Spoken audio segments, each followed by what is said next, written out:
Mengapa hukum rokok ada yang bilang makruh, ada yang bilang haram? Mana yang benar? Menurut anda kira-kira gimana? Coba, begini, saya pernah ceritakan itu hari. Ada seorang guru di Saudi, saya ingatkan kembali, berdialog sama seorang syekh. Syekhnya dibilangin sama guru ini, guru sekolah ya, dia berpendidikan, dia bilang, syekh, kenapa anda mengatakan rokok itu haram? Apa sebabnya? Kata syekhnya, sementara dalam Al-Quran tidak ada dalil menyebutkan rokok secara khusus, nggak ada. Kenapa harus dibilang haram? Kata syekhnya, kau makan apel? Dia bilang iya. Kau makan jeruk? Iya. Baik, ada nggak disebut dalam Al-Quran apel sama jeruk? Dia bilang tidak ada. Baik, itu tidak ada, tapi boleh dimakan. Kenapa? Karena masuk dalam umumnya firman Allah, Allah menghalalkan semua yang baik-baik dan Allah mengharamkan yang khaba'ith, yang buruk, gitu kan? Jadi ulama mengeluarkan kaidah semua yang baik maka halal, semua yang buruk maka haram. Semua subhanallah yang haram itu pasti berefek tidak baik, gitu kan? Lalu dia bilang, tapi setahu saya tidak buruk karena saya merasa nyaman-nyaman saja, gitu kan? Saya merokok, saya percaya diri, saya nggak ada masalah. Ya orang mau mengatakan badan saya bau, baju saya bau, mulut saya bau, itu perkataan dia, tapi saya merasa nyaman-nyaman saja, nggak ada masalah, gitu kan? Berarti bisa saya katakan itu thayyibat, berarti baik ini buat saya. Dari mana tolok ukurnya ini baik atau buruk? Kata syekhnya, baik, kalau kamu mau lebih dalam lagi, sekarang saya tanya, kata syekh, kalau kamu pulang ke rumah habis ngajar, kamu temukan istri kamu lagi pegang rokok, anak kamu lagi pegang rokok, kamu biarin atau kamu larang? Kata gurunya ini, saya larang syekh. Kenapa kau larang? Dia bilang karena itu tidak baik. Nah, ini masuk dalam jawaban kamu sendiri. Kalau baik kamu biarin mereka merokok, beliin kalau perlu, sama-sama rokok ngepul di situ, gitu kan. Tapi enggak ternyata, gitu kan? Jadi lebih baik ditinggalkan, gitu. Jadi jangan berdalih kalau salah dan tetap dilakukan, akuin kesalahan. Itu poin penting. Ini enggak, sudah salah membela, ini masalah ini. Enggak boleh, jadi terus menerus. Kadang-kadang subhanallah ada orang juga supaya dia tetap dalam mempertahankan kesalahannya, mencari orang yang lebih buruk, gitu kan? Ada pernah orang bilang sama saya, Ustadz, saya baik Ustadz. Kayak sholat saya masih jaga sholat maghrib, teman saya dan tidak sholat sama sekali.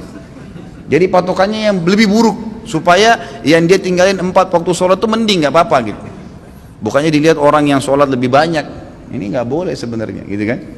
Allahu alam. Jadi kalau kita lihat, kalau dikatakan memang kategori ulama di Indonesia, kalau di Timur Tengah saya nggak pernah temukan ada ulama menghalalkan rokok.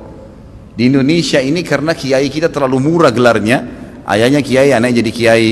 Bisa ceramah berapa kali atau pulang haji jadi kiai juga. Ini luar biasa ini.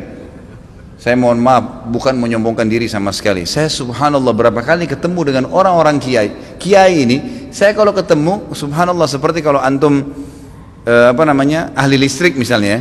Kemudian ada orang datang ngobrol masalah listrik, dia nggak ngerti. Misalnya ini listrik ini harus dipasang begini, jaringannya begini, terus dia bilang enggak harus begini, tapi dia salah jelas. Antum pastikan teorinya benar, salah ini orang. Kita akan bilang kok ngawur ini orang ngomong. Subhanallah, di kalangan dakwah ceramah penceramah pun begitu. Saya heran dari mana gelar-gelar kiai bisa didapatin nih gitu. Baca ayatnya salah, hadisnya dikarang-karang, banyak sekali sudah kesalahan. Cerita dongengnya sudah tidak masuk di akal. Orang yang mati bisa hidup kembali lah, ini dari langit lah, ini macam-macam.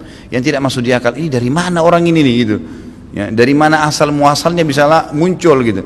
Belum lagi yang sunnah Nabi SAW dilanggar, yang kukunya panjang, yang istri yang pakai jilbab, ya luar biasa. Makanya kata ulama, kalau kau mau melihat seorang alim, kau akan temukan kealiman itu pada diri dan keluarganya. Emang ada ciri di situ, istrinya, anaknya, memang ada ciri kealiman di situ. Ada ilm, alim kan itu masih dari ilm ya. Ada pengetahuan agama pada diri mereka. Kalau enggak, gitu. Ada teman saya, subhanallah, bawa undangan pernikahan tamatan Mesir waktu itu di kota Makassar. Perkawinan saya nggak hadir, nggak sempat hadir gitu. Kemudian dia datang setelah itu berkunjung ke rumah saya, gitu kan. Datang ada satu perempuan bersama dia rok pendek. Lalu kemudian ini tamatan Mesir dan LC gitu. Jadi akhirnya saya ngobrol-ngobrol sama dia, ahlan akhi, baik gini-gini. Saya tahunya selama ini orangnya memang teman-teman ini semoga Allah berikan hidayah, malas sekali terjun di dakwah gitu. Jadi mereka pulang, mereka sibuk dengan bisnis, tapi dakwah dilupain. Akhirnya tidak terbentuklah pribadi untuk berdakwah, intinya begitu. Terus saya bilang, mana harim antum? Harim itu istri ya. Oh ini dia dengan malu nunjuk ini di sebelah gitu. Istri antum ini, Masya Allah. Semoga Allah kasih hidayah ya.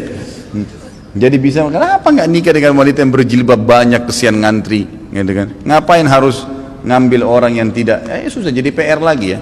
Tapi Allahu a'lam, ya, masing-masing orang punya cara ya.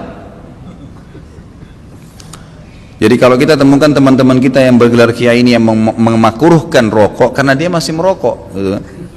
Emang begitu. Ya semoga Allah kasih.